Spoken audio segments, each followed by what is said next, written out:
히브리서 5장 1절부터 10절까지 있는 말씀 우리 같이 함께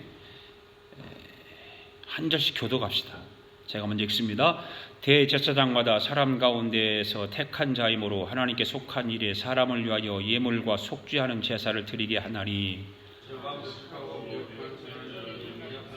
이것도 자기도 연약하여 휩싸여 있음이라. 그러므로 백성을 위하여 속죄제를 드린 것 같이 또한 자신을 위하여 드리는 것이 마땅하니라. 이 존귀는 아무도 스스로 취하지 못하고 오직 아론과 같이 하나님의 부르심을 받은 자라야 할 것이니라. 또한 이와 같이 그리스도께서 대제사장 되심도 스스로 영광을 취하심이 아니요 오직 말씀하신 이가 그에게 이르시되 너는 내 아들이니 내가 오늘 너를 낳았다 하셨고, 이와 같이 다른 데서 말씀하시되 네가 영원히 멜기세덱의 반차를 따르는 제사장이니 그는 육체에 계실 때에 자기를 죽음에서 능히 구원하실 이에게 심한 통곡과 눈물로 간구와 소원을 올렸고 그의 경건하심으로 말미암아 들으심을 얻었느니라. 아들이시면서도 받으시 고난으로 순종을 배웠어 온전하게 되셨은즉 자기에게 순종하는 모든 자에게 영원한 구원이 근원이 되시고 하나님께 멜기세덱의 반차를 따른 대제사이라 칭하심을 받으셨느니라. 아멘. 할렐루야. 오늘도 함께 은혜 받기를 원합니다. 지난 주일에는 추수감사주일이라서 히브리서 강의를 한 주간 쉬었죠. 오늘부터 다시 또 히브리서 강의를 시작합니다. 지난 시간에 우리가 4장 마지막 부분 14절, 15절, 16절 말씀을 우리가 들었었는데 그 말씀 가운데서 우리가 큰 대제사장은 누구신가 라고 하는 말씀을 들었죠. 큰 대제사장은 바로 말씀에 보니까 하나님의 아들 예수님이다 이렇게 말씀을 기록이 되어 있습니다. 왜 예수님을 큰 대제사장이라고 했을까요? 그거는 이제 오늘 후반부에 말씀을 드리도록 하고요. 우리 대제사장 되시는 예수님은 어떤 분이라고 했나요? 4장 15절에 보니까 우리의 연약함을 동정하지 못하실 리가 아니라 우리의 연약함을 동정하시는 분이다 라고 하는 거죠. 그래 부정문을 거기다 기록했어요. 동정하실 분이 아니다 그렇게 부정문을 써서 기록한 것을 우리가 또 설명을 잠깐 들었던 기억이 있고, 그리고 16절에 보니까 때를 따라 돕는 은혜를 주시는 분이시다. 누가요? 하나님의 아들 큰 대제사장 되시는 예수 그리스도께서 그러시다고 말씀을 드렸죠. 그래서 16절을 보면 히브리서 기자는 지금까지 우리의 큰 대제사장 되신 예수 그리스도에 대해서 자세하게 말씀을 하시죠. 그리고 난 후에 그분으로 말미암는 긍휼과 때를 따라 돕는 은혜를 받기 위해서 어떻게 하라고 말씀하고 있어요? 말씀에 보니까 은혜 보좌 앞에 담대히 나가가라 이렇게 말하고 있어요. 때를 따라 돕는 은혜를 받기 위해서는 은혜 보좌 앞에 담대히 나가야 된다 이렇게 말씀하고 있습니다. 무엇을 위해서 은혜 보좌 앞에 나가라고요? 때를 따라 돕는 은혜를 얻기 위해서 은혜 보좌 앞에 나가라는 것입니다. 여러분, 우리가 하나님께 나아가서 우리의 고통과 우리의 어떤 상황들을 아리는 기도를 하는 이유가 뭐예요? 바로 때를 따라 돕는 은혜를 입기 위해서 우리가 기도하는 거 아니에요? 우리가 기도 간구를 할 때마다 하나님 이거를 응답해 주세요. 이 내 기도를 들어주세요. 이것이 바로 하나님께서 우리에게 말씀하시는 그 때를 따라 돕는 은혜를 얻기 위해서, 또 그분이 때를 따라 돕는 은혜를 주시는 분이라고 하는 것을 우리 믿기 때문에 그렇게 간구하는 것입니다. 그런데 우리가 여기서 알아야 할 중요한 것이 있는데 우리가 하나님의 도움을 언제 받을 수 있는가라고 하는 거죠. 아무 때나 도움을 받을 수 있는가요? 우리가 간구하는 것마다 하나님이 아무 때나 응답해 주시나요?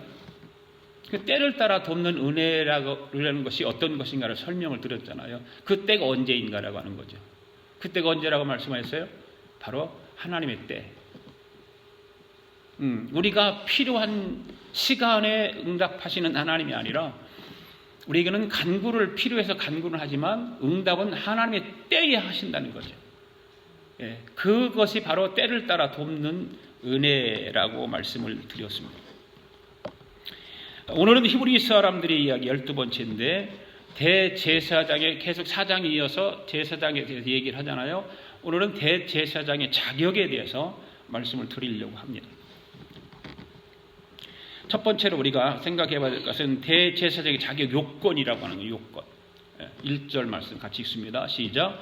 대제사장마다 사람 가운데서 택한 자이므로 하나님께 속한 일에 사람을 위하여 예물과 속죄하는 제사를 드리게 하나니. 할렐루야.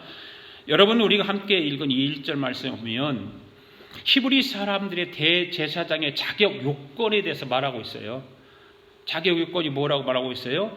대제사장마다 누구에서 택한다? 사람에게서 택한다. 1절 말씀이 그렇게 기록되어 있지 않습니까? 왜 사람 가운데서 택해야 할까라고 하는 거예요. 왜? 대제사장의 직분이 아무리 거룩하다고 해도 천사나 그 밖에 다른 어떤 영적 존재가 아니라는 것입니다. 대제사장 직분은 위대한 직분이에요. 그러나 천사도 아니에요.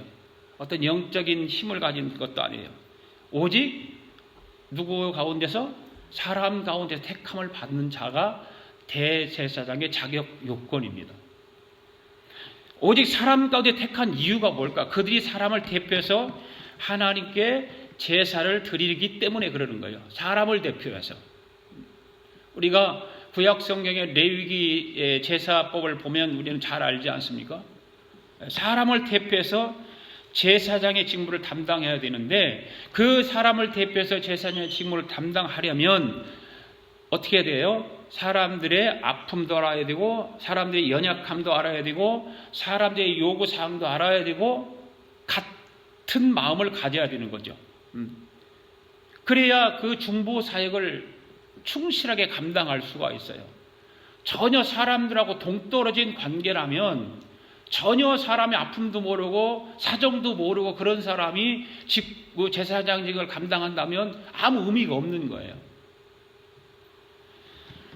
여러분, 하나님께서 12지파 가운데서 어느 지파에 속한 사람을 제사장으로 삼으라고 그랬어요? 레위지파. 레위지파 가운데 어느 사람들? 누구에게? 이 제사장 직분을 주셨어요. 아론에게 주셨잖아요. 레위 지파 가운데서 아론을 통해서 이 대제사장 직분을 감당하게 했는데 꼭 아론의 그 자손들을 연결시켜야 돼요. 아론의 자손이 아니면 대제사장 직분을 감당할 수가 없어요. 레위 지파 가운데 아론의 후손들을 통해서 아론의 자손들을 통해서 이 제사장 직분을 맡게 하셨어요. 누가요? 하나님께서. 이스라엘 사람들 중에는 얼마든지 아론보다 더 훌륭한 사람이 있었을 거예요. 그렇죠? 얼마든지 하나님의 일을 열심히 하고 많은 사람들에게 존경받는 사람도 있었을 거예요. 그런데 그들은 아무리 존경을 받고 훌륭한 인격을 가졌다 할지라도 대제사장직으로 부르심을 받을 수가 없는 거예요. 하나님께서 그렇게 선택하신 거예요. 아론을 통해서만 대제사장 직분을 가지고 사역을 할 수 있도록. 그러면 하나님께서 왜 사람들 가운데서 대제사장직을 부르신 것일까? 왜 그랬을까? 2절과 3절 한번 봅시다. 시작. 그가 무식하고 미혹된 자를 능히 용납할 수 있는 것은 자기도 연약에 휩싸여 있음이라. 그러므로 백성을 위하여 속죄제를 드린 것 같이 또한 자신을 위하여도 드리는 것이 마땅하니라. 이 말씀을 잘 보세요. 하나님께서 왜 사람들 가운데서 대제사장을 부르신 것일까라고 하는 거예요. 대제사장이 사람을 위하여 예물을 드리고 속죄하는 제사를 드리려면 먼저 아까도 말씀을 드렸듯이 사람의 아픔과 사람의 어떤 고통과 사람의 사정을 알 뿐만 아니라 이해할 수 있는 그런 사람이어야 되는 거죠. 그래야만 그 일을 감당할 수가 있다 그 말이에요.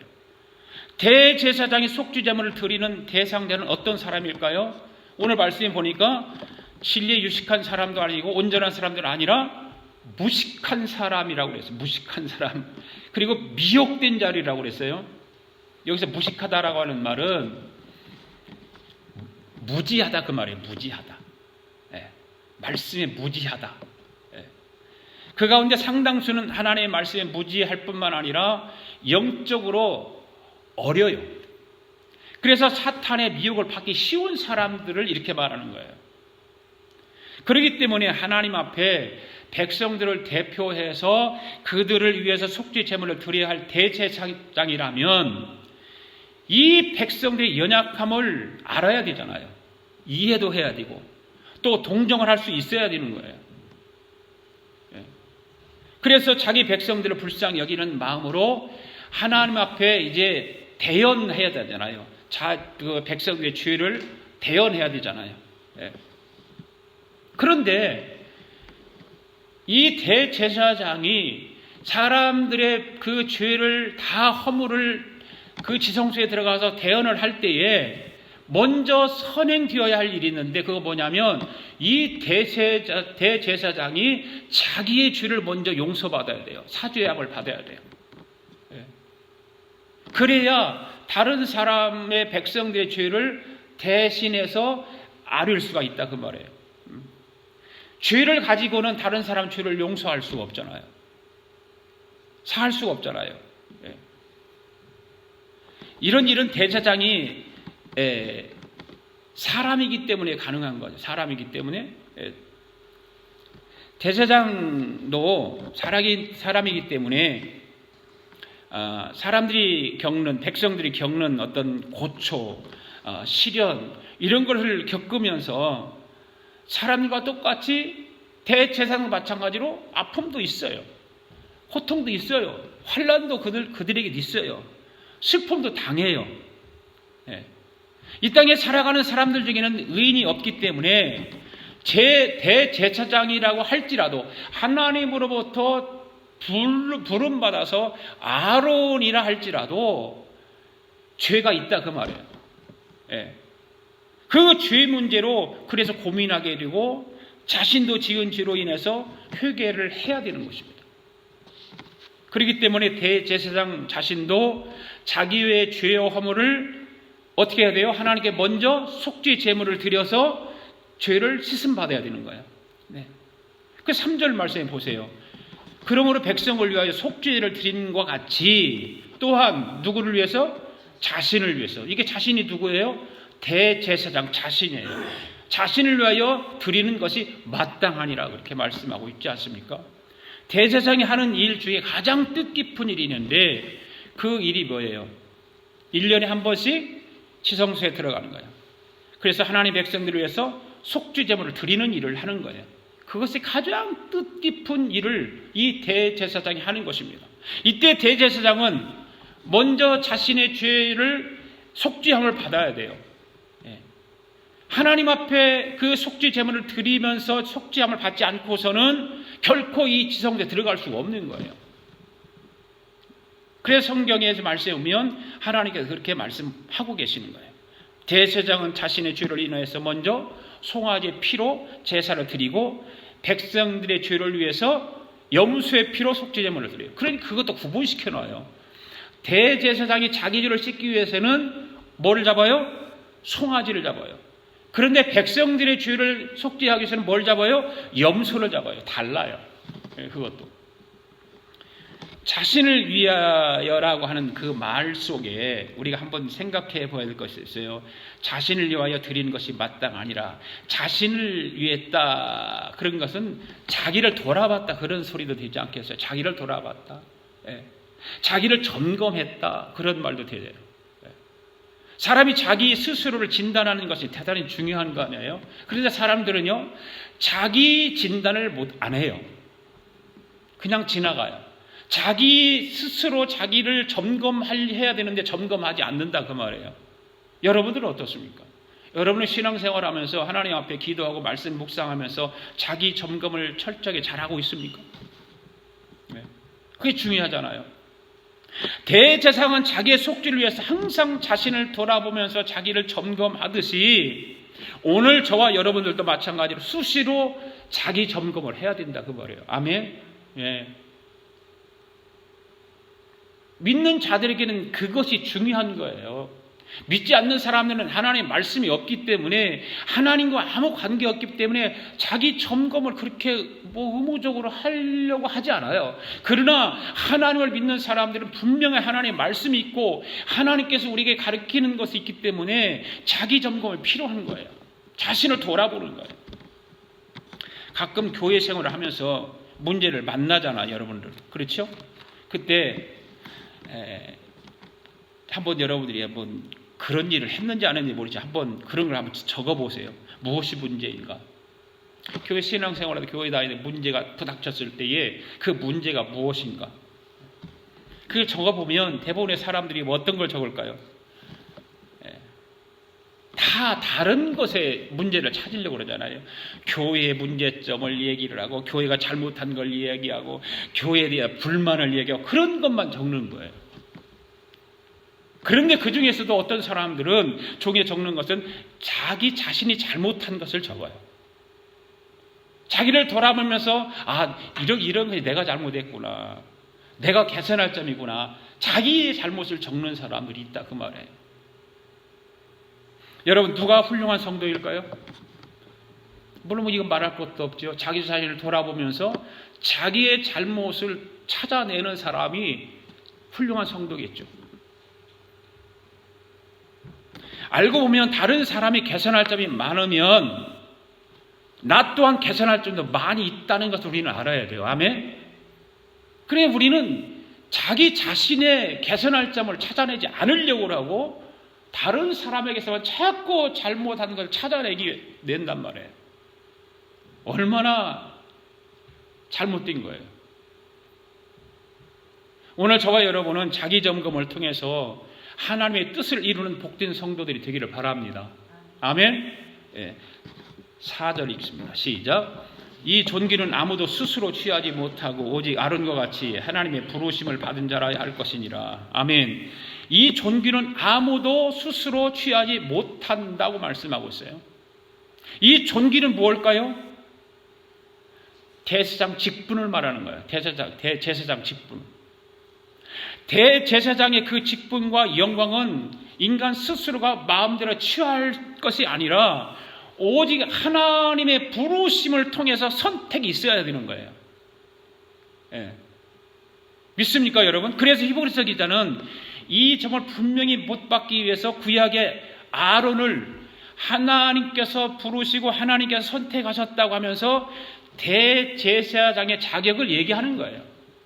아론은 하나님께서 부르시고 하나님께서 선택했다는 거예요. 여러분에게 주어진 직분이 하나님으로부터 선택받은 부르심인 것을 여러분 믿습니까? 여러분 스스로가 취한 건 아니잖아요. 여기 있는 목사도 마찬가지. 내 스스로가 목사를 취한 게 아니잖아요. 하나님으로부터 부르심을 받고 기름 부어서 세운 직분이 목사의 직분이에요. 여러분들도 마찬가지. 집사의 직분을 여러분 스스로가 내가 집사가 되겠다고 해서 집사 된 사람이 있습니까? 아무도 없어요. 하나님께서 선택해서 부르셔서 여러분에게 직분을 맡겨주신 거라 그 말이에요. 그거를 우리는 잘 알아야 돼요. 예수님도 아버지 하나님으로부터 부르심을 받아서 임명을 받음으로 해서 예수님에게도 대제사장의 직무라는 것을 맡겨주신 거잖아요. 왜일까요? 우리가 받은 직분이 역시 결코 우리의 뜻이 아니에요. 결코 우리의 뜻이 아니라 영원하신 하나님의 계획과 부르심인 것을 우리는 두렵고 떨림으로 기억해야 되는 거 알아야 돼요. 하나님께서 나를 부르셨다고 하는 것, 하나님께서 나를 택하셨다고 하는 것, 그래서 직분을 맡겨주셨다고 하는 것, 우리는 이것을 소홀히 하면 절대 안 된다 그 말이에요. 두렵고 떨림으로 그 직분을 감당해야 되고 그 직무를 잘 이행해야 되는 거예요. 할렐루야. 존귀한 직분이다 그 말이에요. 존귀한 직분. 이 존귀한 직분을 맡겨주신 하나님의 부르심을 조금도 부끄럽지 않게 하는 참된 하나님의 종들 되기를 바랍니다. 두 번째, 예수님의 대제사장 직분에 대해서 한번 생각해 봅시다. 예수님의 지금까지는 그 대제사장의 요건을 얘기했다면 그건 구약시대의 대제사장 요건이에요. 그러면 예수님의 대제사장 직분은 어떤 것일까? 5절 말씀 읽습니다. 시작. 또한 이와 같이 그리스도께서 대제사장 되심도 스스로 영광을 취하심이 아니요 오직 말씀하신 이가 그에게 이르시되 너는 내 아들이니 내가 오늘 너를 낳았다 하셨고. 할렐루야. 여러분, 아론과 예수님이 같은 직분은 뭐예요? 예수님과 아론과 같은 직분, 대제사장 같은 직분이에요. 잘 아세요? 그리고 예수님과 아론이 똑같이 겪는 것이 있어요. 그거 뭐예요? 똑같이 겪는 것이 있어요. 사람들의 아픔과 사람들의 고통을 똑같이 겪어요.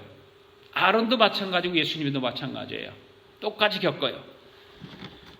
그런데 예수님과 아론이 똑같이 겪는데 지난주에 말씀드린 것 같이 우리는 연약함을 체험하신 분이고 모든 일이 우리의 한결같이 시험을 받으신 분이라고 그랬어요. 누가요? 예수님도 아론도. 네, 똑같은 그런 것을 체험을 해요. 그런데 아론과 예수님이 다른 것이 한 가지가 있습니다. 뭐가 다를까요? 네?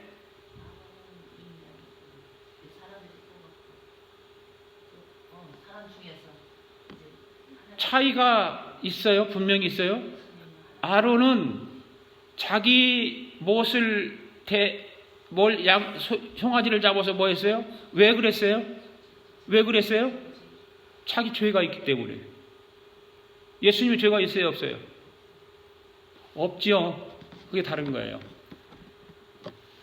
택함 받은 것도 똑같아요.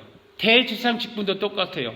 사람들과 똑같이 어떤 고통도 아픔도 겪는 것도 똑같아요.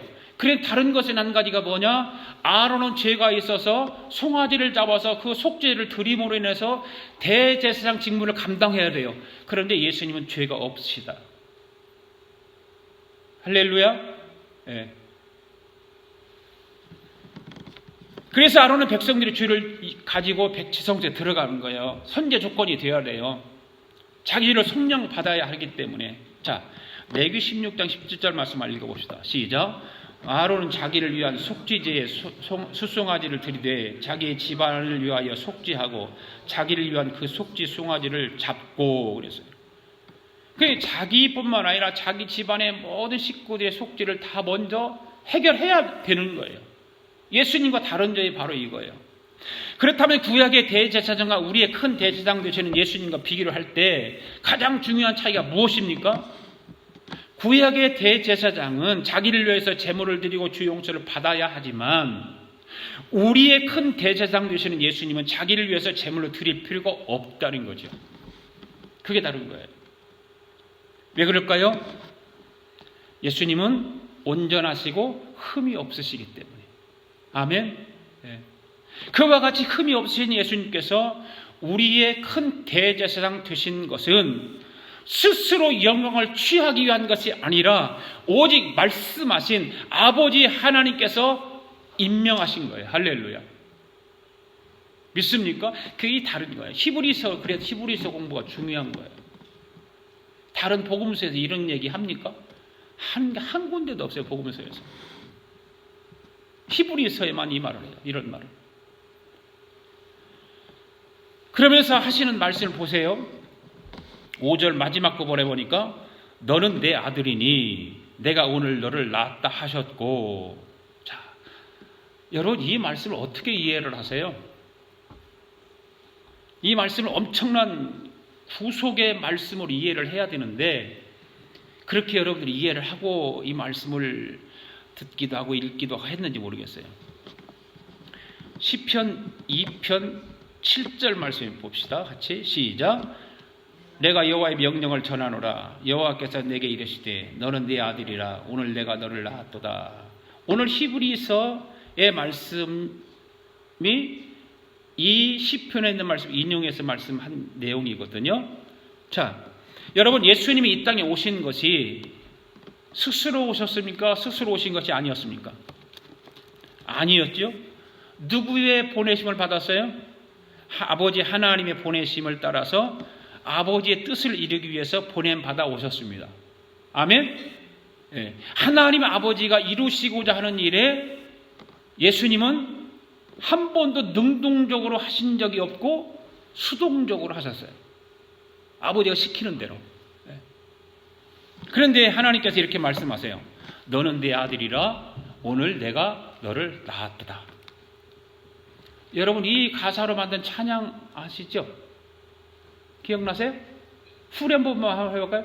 너는 내 아들이야. 시작. 너는 내 아들이라 오늘날 내가 너를 낳았도다.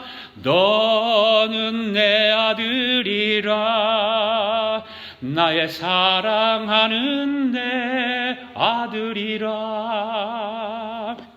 이 말씀을 우리가 인용해서 부르는 찬양을 부르는데 이 찬양을 부를 때 어떤 의미를 가지고 부르냐고 말이에요.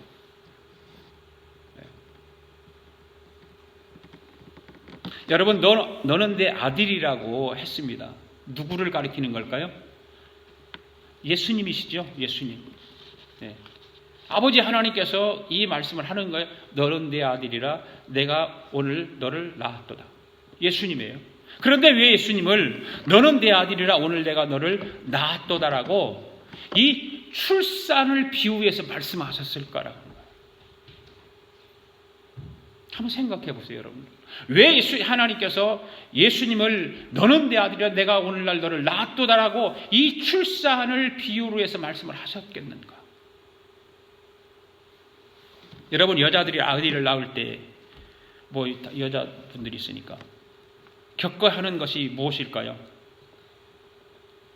가장 힘든게 겪어야 하는 거 뭐예요? 고통이죠, 고통. 아이를 낳을 때 고통.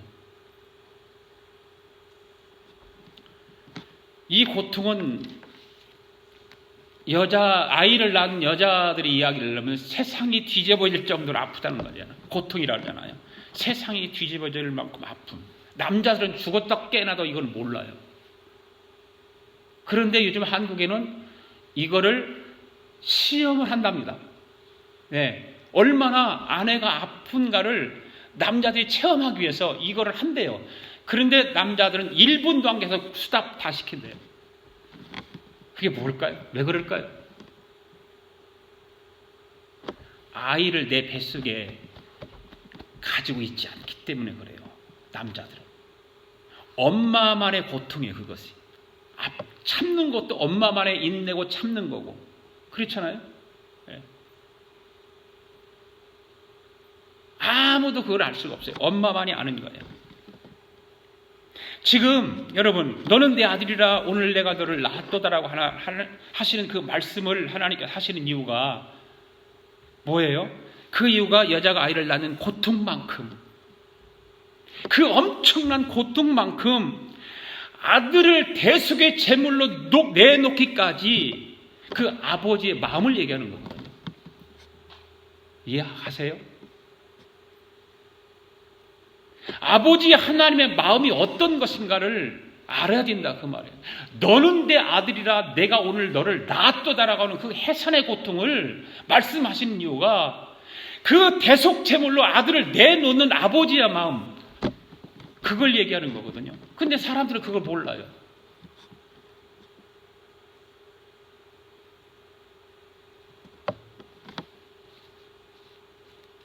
우리가 영화를 가끔 보잖아요. 몇 년 전에 아주 유명한 우리 기독교 영화 멜 깁슨이 만드는 순환연에 대한 그 영화가 나왔잖아요. 그 영화를 보면 여러분들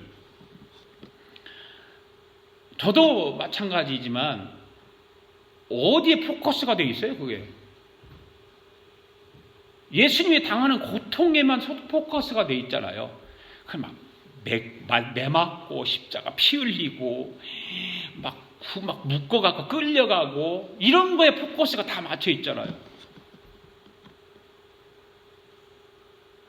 그런데 그 깊은 그 현상으로 드러나는 그 현상들 깊은 속에는 더 깊은 의미가 뭐가 들어가야 되냐면 아버지 하나님의 마음이 더 깊이 들어가야 돼요. 거기 드러나야 됩니다. 그냥 그런 것들이 빠져 있죠. 사람들은 그러니까 예수님의 채찍 맞고 피 흘리는 것만 거기 막 주여 아버지 이렇게 한단 말이에요. 진정으로 아버지 하나님께서 그 아들을 대속 제물로 내놓는 그 심정을 모르는 거예요. 우리가 신앙생활도 마찬가지예요. 신앙생활도 그런 깊은 아버지 하나님의 그 마음을 알아야 되는 거예요. 그래서 여러분, 예수님이 대제사장 직분은 스스로 영광을 취하시는 대제사장이 아니라 아들을 대속의 제물로 내어놓으시는 아버지 하나님의 해산의 고통을 우리는 알아야 되는 거예요. 더 깊은 것을 알아야 돼요. 네. 여러분, 이제 아버지 하나님 마음을 아시겠습니까? 바로 아버지 하나님 마음이 그런 마음이에요.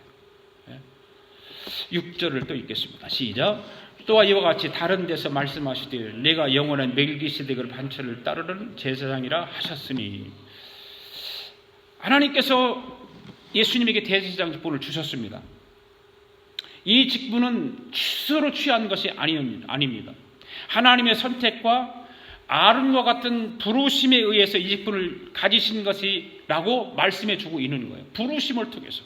똑같아요, 아론과 같이. 그런데 6절에 나온 말씀을 보면은 이 말씀에서 하나님의 명령은 아론의 경우와는 근본적으로 다르다고 하는 것을 알 수가 있죠. 예수님의 대제사장 직분은 아론의 반차를 뜯는 대제사장으로서가 아니라 누구의 반차를 따라 뒤엎는가는 거예요. 구약의 대제사장은 아론의 반차를 따라 직분을 받은 자들이지만 예수님의 대제사장직분은 아론의 그 계열에 의해서 된 것이 아니라 레위 지파의 계열을 든 게 아니라, 예수님은 누구의 지파예요? 레위 지파입니까? 후손입니까? 누구 지파 후손입니까? 유다 지파의 후손이잖아요. 유다에게서 베레스와 헤스론을 낳고 헤스론을 낳고 뭐 그쪽 예수님이 족보를 얘기하면 그런 얘기가 나오잖아요. 멜기세덱의 반차를 따라서 예수님은 대제사장 직분을 받으신 분이에요. 반차라고 하는 말은 서열을 따라 되었다, 그 말이에요. 서열을 따랐다. 우리는 여기서 예수님이 왜 아론의 서열을 따르지 않고 멜기세덱의 서열을 따라 제사장이 되었는가에 대해서 반드시 알아야 돼요. 반드시 알아야 돼요. 하나님께서 아론을 제사장으로 세우실 때는 이스라엘 백성들에게 뭘 줬죠? 율법이라고 하는 걸 주었잖아요. 그 율법이라는 걸 주었어요. 그때 이런 일들이 생기는 거예요. 그래서 구약의 대제사장들은 율법을 주었기 때문에 율법 아래에서 짓는 죄들이 너무 많아요.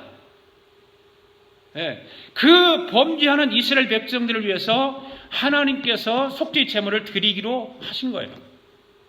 그러던 것이 바뀌어서 그것이 다 이제는 예수님의 오심으로 인해서 다 바뀌어졌죠. 그래 예수님으로 오므로 인해서 율법에서 속량을 받게 되는 그런 일들이 이제 바뀌어지잖아요. 그래서 하나님의 백성들은 이제 율법에 속하지 않게 되었고 은혜 아래 속하게 되는 거예요. 그거 뭐 길게 얘기하려면 더 깊이 얘기하려면 한이 없지만 바로 그렇게 요약하자면, 그래서 요한복음 1장 17절에서 뭐라고 하냐면 율법은 모세로 말미암아 주었지만 은혜와 진리는 예수 그리스도로 말미암아 온 것이다, 이렇게 말씀하고 있죠. 그 율법이 은혜로 인해서 다 바뀌어진 거예요. 그래서 하나님께서는 옛 언약을 그래서 폐하시고 그래서 새 언약을 세우시는 거 아니에요? 하나님은 그리스도를 옛 언약의 대제사장으로 세우신 것이 아니라 새로운 언약의 대제사장으로 세우셨다, 그 말입니다. 아멘? 좀 어렵죠? 잘 들으세요. 그래도 옛 언약의 제사장은 오직 아론의 자손으로 하나님의 부르심을 입은 자라야 자격이 있다고 아까 말씀을 드렸죠. 그렇다면 이 율법대로 해야 하는데 예수님은 누구 자손이 아니에요? 레위 자손이 아니라 그 말이에요. 그렇죠? 율법대로 하면 레위 자손에서 대를 이어서 해야 되는데 예수님은 레위 자손이 아니에요. 유다 지파의 자손이에요. 그죠? 그렇다면 대제사장이 될 수 있을까요? 없을까요? 없어요. 그렇잖아요. 반드시 누구 지파를 통해서 대제사장이 되도록 되어 있어요? 레위 지파. 레위 지파를 통해서 아론의 후손들만 대제사장이 될 자격이 주어져요. 그런데 예수님은 유다 지파예요.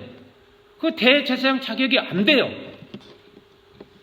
왜 예수님이 대제사장 될 수 없는 건가? 바로 그거예요. 레위 지파가 아니고 아론의 계열이 아니다. 그래서 대제사장이 될 수 없는 것입니다. 그런데 은혜 언약의 대제사장으로 선택받으시고 부르심을 받은 예수님은 아론이 아니라 오늘 말씀에 보니까 누구의 반차를 따라 대제사장이 했다? 멜기세덱의 반차를 따라서 대제사장이 되었다. 자, 여러분 여기서 멜기세덱이 어떤 사람인가? 창세기 한번 살아봅시다. 시작. 살렘왕 멜기세덱이 떡과 포도주를 가지고 나왔으니 그는 지극히 높으신 하나님의 제사장이더라. 멜기세덱이 누구예요?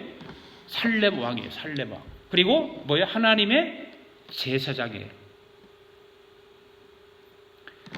성경 전체 구약 성경에서 여기 한 번만 딱 나와요. 그리고 이 멜기세덱은 사라져요. 없어요. 그리고 신약 성경에 구약 성경 시편에 한 번 나오고 그 다음에 히브리서 나오고 멜기세덱 없어요. 그거 창세기에 나오고 끝이에요. 살렘 왕이자 하나님 제사장이에요. 다음에 멜기세덱은 그의 제사장분을 다른 이에게 남겨둔 일이 없어요. 한 번 나타나고 난 이후에 없어져요.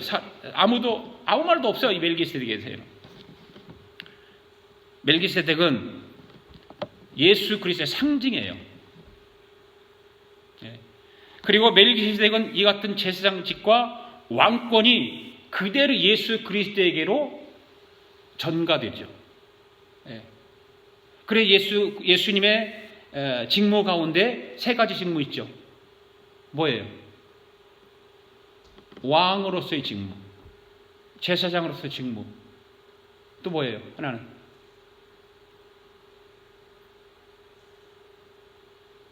한 가지가 대언자로서의 직무. 예수님의 직무 세 가지 직무를 한꺼번에 이제 전가되는 거예요. 멜기세덱이 가지고 있는 그 직무들을.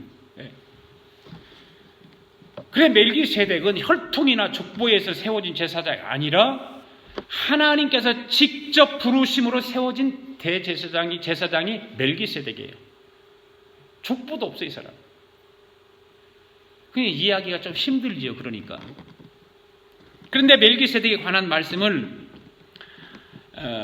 7장에 가면 이제 자세하게 이 멜기세덱에서 공부를 할 거예요.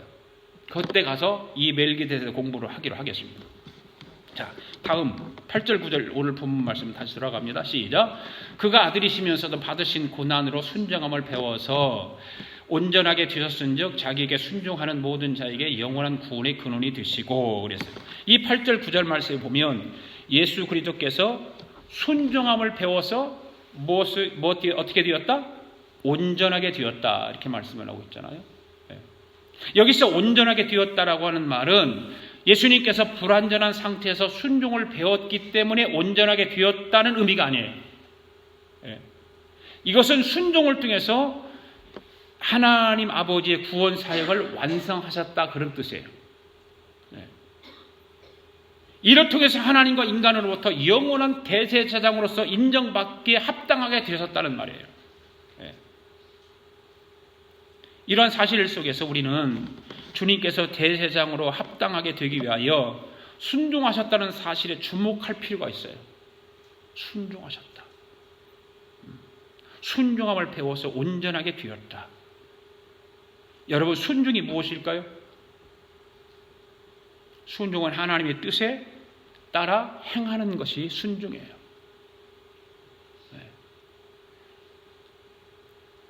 이것은 몸과 마음과 정성을 온전히 드리는 것이죠. 순종은.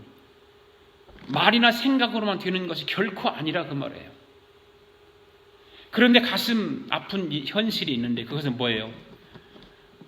이런 주님의 모습을 닮은 현대 그리스도인들이 점점 줄어들고 있다 그 말이에요. 사라지고 있다. 줄어들고 있어요. 특히 이 미국에 살고 있는 이 실리콘밸리에 살고 있는 크리스찬들 가운데 더 많이 이런 주님의 모습과 주님의 닮은 그런 것들이 다 하나님의 사람들 가운데 점점 줄어들고 있다는 거예요. 하나님의 뜻을 이루려고 진정으로 몸부림치는 신앙을 가진 사람들이 점점점 줄어들고 있다는 거예요. 심각한 거예요. 여러분, 오늘 우리는 하나님의 그 말씀을 통해서 그 말씀하시는 그 말씀뿐만 아니라 그 말씀을 순종하는 자들이 더 중요하잖아요. 더 많이 있어야 돼요. 그런데 사람들은 말뿐인 믿음을 가진 사람들이 있어요. 말로만 하는 믿음. 여러분, 그 말뿐인 믿음을 가진 사람들을 하나님이 좋아하실까요? 순종하는 믿음을 가진 성도를 하나님이 좋아하실까요? 순종하는 믿음을 가진 하나님의 사람들을 하나님은 좋아하세요. 말뿐인 믿음을 가진 사람을 결코 하나님이 기뻐하지 않으신단 말이에요. 자신이 신앙이 있는 것처럼 보이게 하는 말을 아무리 수백 번 한다 할지라도 순종이 없다면 그것은 헛것이에요. 말로 아무리 청산유수와 같은 말을 신앙의 말로 믿음의 말로 한다 할지라도 순종하지 않으면 헛것이에요. 만약에 여러분 생각해 보세요. 노아를 한번 생각해 보세요. 하나님께서 산 위에 방주라고 지으라고 말씀하셨어요. 그런데 입으로는 아멘 했습니다. 그런데 전혀 흉내도 내지 않았다라면 어떻게 되었겠어요? 아브라함도 마찬가지 아니겠습니까? 하나님께서 아들 이삭을 번제로 드리라고 하셨는데 하나님이 아멘 할렐루야고 아멘은 했는데 이삭을 드리지 않고 다른 짐승을 갖다 드리려고 생각했다면 아브라함이 믿음의 조상이 되을 수 있었을까요? 오늘 우리는 말뿐인 신앙이 아니라 행동하는 신앙을 가져야 될 줄로 믿습니다. 그리고 9절에서 예수님께서 대제사장직을 수행함으로 성취하신 그 결과가 무엇인가를 우리에게 명료하게 말씀해 주고 있어요. 9절 말씀 후반절에 보세요. 자기에게 순종하는 모든 자에게 영원한 구원의 근원이 되시고 이렇게 말씀하고 있어요. 여러분, 예수님께서는 온전한 대제사장으로 자기 몸을 희생 제물로 삼아서 단번에 하나님께 속죄의 제사를 드림으로 인해서 그의 말씀에 순종하는 모든 사람들의 구원의 뭐가 되었다? 근원이 되었다고 말씀하고 있어요. 예수님의 순종을 통해서 모든 사람들의 구원의 근원이 되신 그 예수님을 우리는 알아야 돼요. 그 믿음이 우리에게는 있어야 돼요. 실로 인간에게는 온전한 대제사장으로 우리를 위하여 자기 몸을 희생제물로 바치신 그 예수 그리스도 외에 다른 구원은 없다는 것을 우리는 확신해야 됩니다. 우리가 인생을 살아가고 신앙생활을 하면서 세상 속에 살아가면서 우리는 입으로는 예수를 믿고 구원받았다고 말을 하지만 구원이 다른 데서 찾으려고 하는 사람들이 얼마나 많은지 몰라요. 예수님밖에 우리에게는 구원자가 없습니다. 하나님이 그래서 그의 아들 예수님을 저와 여러분들의 큰 대제사장으로 삼아 주신 거예요. 할렐루야. 그 예수님은 우리의 연약함을 직접 체험하신 분이세요. 우리가 어려움을 당할 때 우리를 이해하시는 분이세요. 예수님은요. 우리를 도와주시는 분이세요. 예수님, 우리가 시험 당할 쯤에 우리를 피할 길을 열어주시는 분이 그 예수님이세요. 우리가 죄를 범했을 때도 누구보다도 우리를 이해를 해주시고 우리에게 긍휼을 베풀어 주시는 분이 바로 우리의 대제사장 되시는 예수님이십니다. 아멘. 예수님은 우리의 대제사장으로서 지금도 하늘 지성소에 왕으로서의 왕자에 앉으셔서 우리의 온전한 구원을 위해서 왕권을 가지시고 우리의 간구와 우리의 모든 아픔과 우리의 모든 요구를 중보하고 계신다는 거예요. 중보자. 중보자로서 주님은 왕권을 가지시고 하늘 보좌에 계시는 거예요. 할렐루야. 우리는 그 주님을 향해서 날마다 달려가야 돼요. 나를 돌아보고 내 자아를 깨트리면서 오직 내 안에 계신 그 주님을 향해서 달려가고 그 주님을 붙들고 세상을 이기고 죄악을 이기고 나를 이길 수 있는 그런 믿음의 사람들이 되어야 될 줄로 믿습니다. 기도하겠습니다.